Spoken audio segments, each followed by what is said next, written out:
Hey there, I'm Emily Muhlstein with the Gulf of Mexico Fishery Management Council, and this is a public hearing video on a framework action that considers modifying for-hire multi-day trip possession limits. Currently, vessels with federal charter and headboat permits can possess 2 daily bag limits on trips lasting longer than 24 hours. Now, there are a couple of stipulations here. First, that second daily bag limit cannot be possessed until after the first 24 hours of the trip have elapsed. You have to have 2 captains on board with bunks. Passengers must have receipts that state how long the trip is going to last. Cobia are excluded from this because you can possess 2 per day regardless of your trip duration, and Warsaw and Speckled Hine are subject to a vessel limit. So you may be asking yourself how big of an issue this actually is. Now, this table will show you that for headboats, a very small percentage of trips actually last longer than 24 hours in duration. As you can see, it varies from about 2.5% to 3.2% in recent years.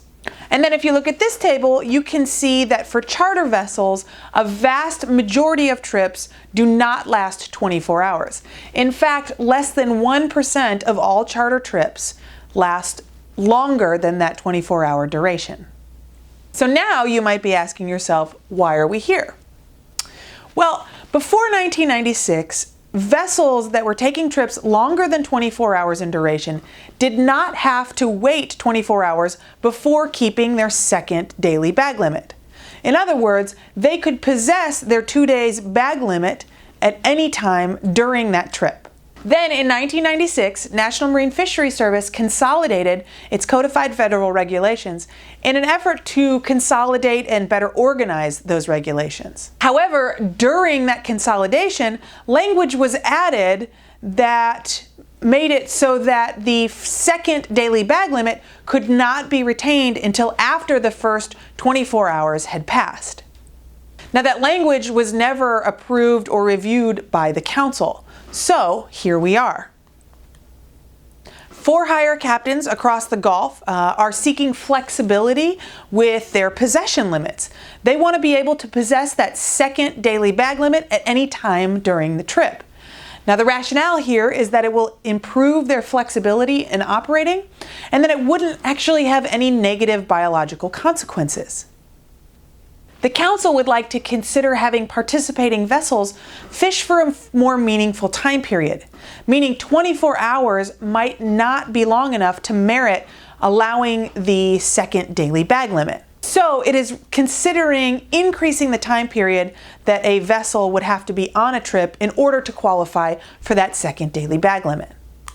So the Council's current preferred alternative is to allow anglers on federally permitted for-hire vessels to retain their second daily bag limit at any time during a trip, as long as that trip lasts for a specific duration or longer.